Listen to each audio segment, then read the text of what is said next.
If you're feeling stuck in life and struggling with consistency, you don't have to go to big extremes to change your life. In fact, drastic changes actually lead to short-term changes versus long-term results. I'm going to share a simple process with you that I use to become intentionally consistent in all areas of my life. But for this to work, you may have to feel just a little bit disgusted with yourself, and it's okay to feel that way. It's what leads to change. Feeling disgusted is what forced me into being intentional about being consistent in my own life. I was tired of being broke, overweight, lazy, unmotivated, stuck in my faith, and making no progress year after year. I also had a hard time with balance. It's like I would go to one crazy extreme or do nothing at all. You'll want to use a notebook for this, so grab one if you have it handy. I actually started out in the beginning just using plain spiral notebooks, but now I've kind of graduated up to using a nicer moleskin notebook. I've talked a lot in previous videos about using notebooks and pocket notebooks, and this video will kind of give you the why behind it. Here's what happened. In high school, I was very driven, motivated, and had loads of self-control.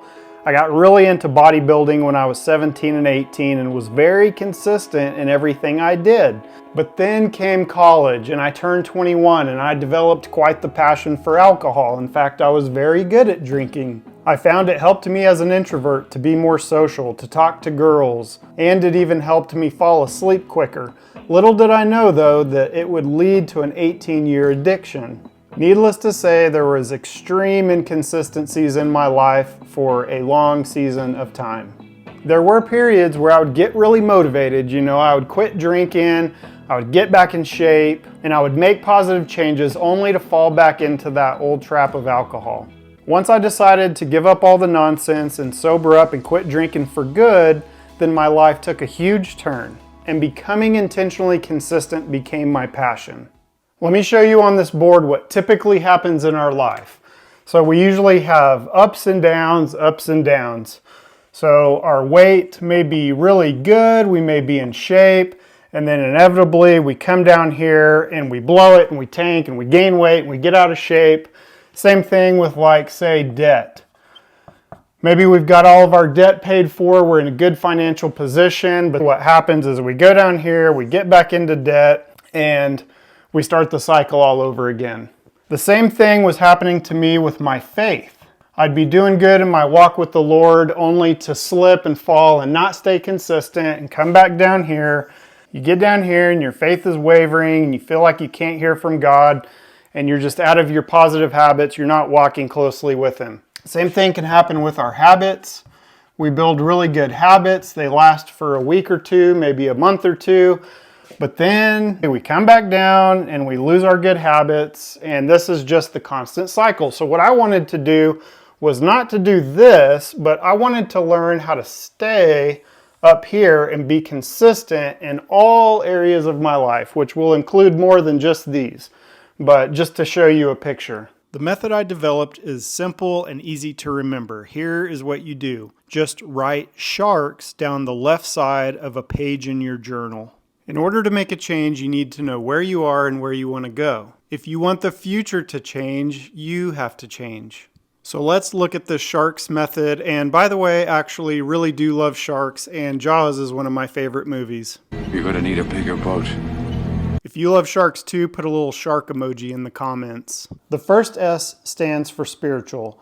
I had to ask myself, what is my spiritual condition? How is my walk with the Lord? When I was growing up, I knew this older cowboy guy that kind of had a crooked nose, and he had these eyes that would stare into your soul, and he'd come and he'd shake your hand really hard and he'd say, "How's your walk with Jesus?" The first place I look to when I'm struggling with consistency in my life is at my spirituality. I ask myself, am I actually apprenticing under Jesus? Am I taking Him seriously as a spiritual teacher? And as a believer, following Jesus isn't optional. It's what gives us truth, joy, peace, and happiness. Am I making time with Jesus a priority? Unfortunately, I found that I had a plan for everything in my life except for spending time with God. So I fixed that first. By the way, as we go through each letter, write down your thoughts, ideas, goals, and opportunities that come to mind as we look at each category. Next, we have the H, which stands for health. How is my health? What does my health look like? Do I need to exercise more? Do I need to eat cleaner? I look at what I'm doing and not doing, which actually led me to try and stick to a plan of only having sugar on the weekends because I have a huge sweet tooth, and if I'm not careful, I'm eating a pint of Bluebell every night. Or think about this, what does your shopping cart look like when you go to the grocery store? I met a personal trainer one time that said what he recommends his clients do is avoid the middle of the grocery store. Just stay on the outside edges where you find vegetables, fruit, meat, etc.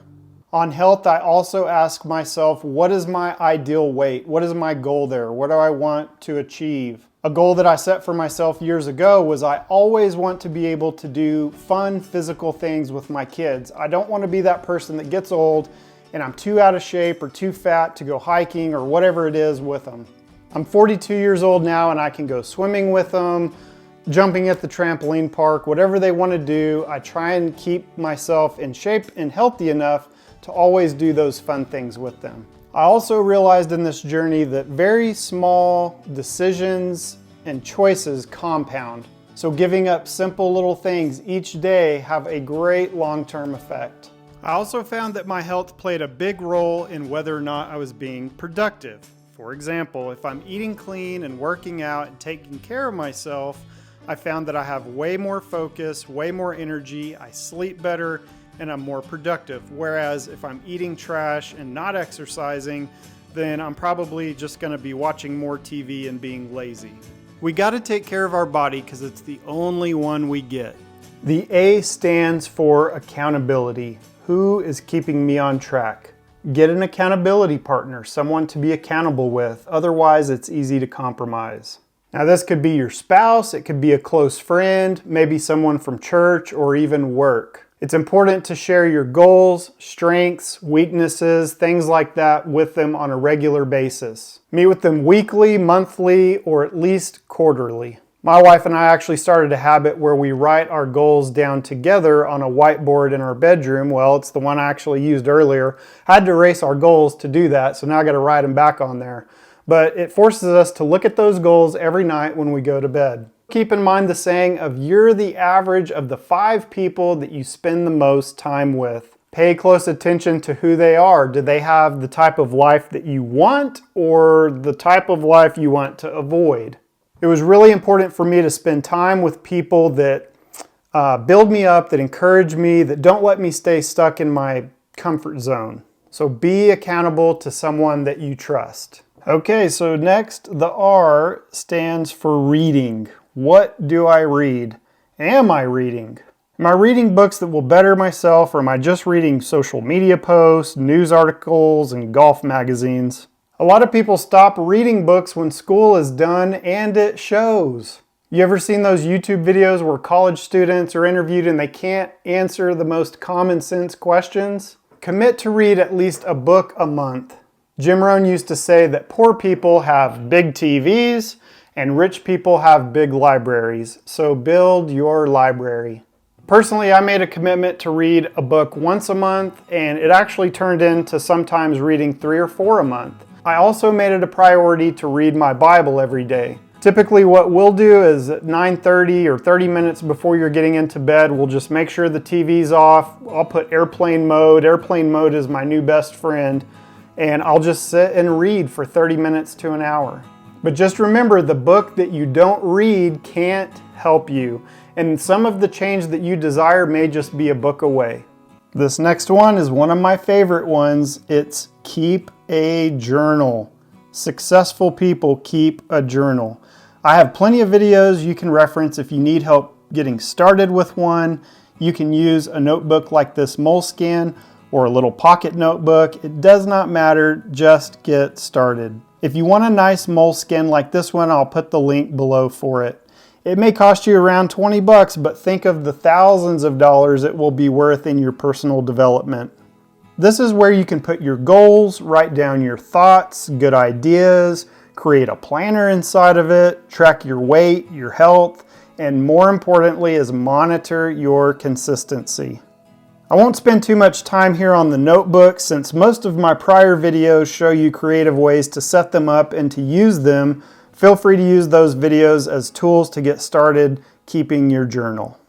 The last S here stands for spending. Oh boy, where am I spending my time and my money? It's been said, show me your bank account and I'll show you your priorities and even your idols.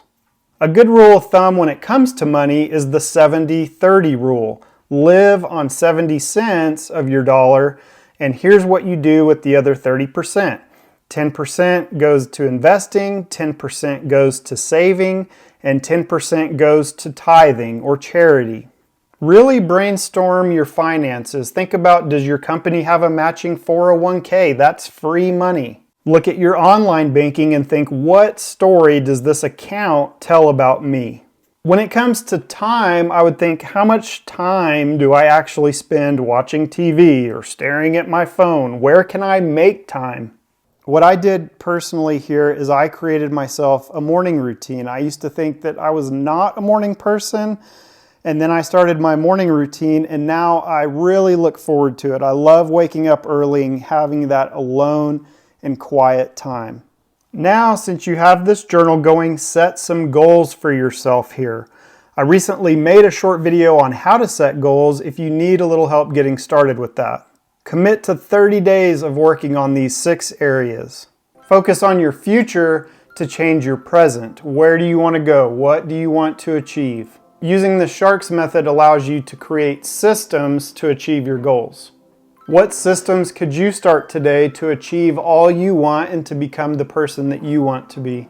You'll be surprised at the ideas and creativity that you get out of using this process. Now write down your why. Why do you want to be consistent in these areas? If during the first 30 days you feel stuck or lack motivation, you can always come back to this page and reference the Sharks that you wrote down, as well as your goals and your why. Why do you want all of this for your life? Leave me a comment and let me know what you wish to achieve by becoming intentionally consistent. I always learn so much from y'all in these comments, and I love reading them, and I'm here to cheer you on in this process. The change that you desire is possible, it just takes getting started. Remember, if you want the future to change, you have to change. By knowing what your future will look like, it will change your present, and your past will begin to look better day by day. Make a change, or tomorrow will look like today. I hope that you enjoyed this and that it helps you with your own journey on becoming intentionally consistent. Don't forget to subscribe for more content around the area of intentional consistency. Check out this video next right here. Thanks for watching, and I'll see you next week with a video on how to journal if you have a busy lifestyle.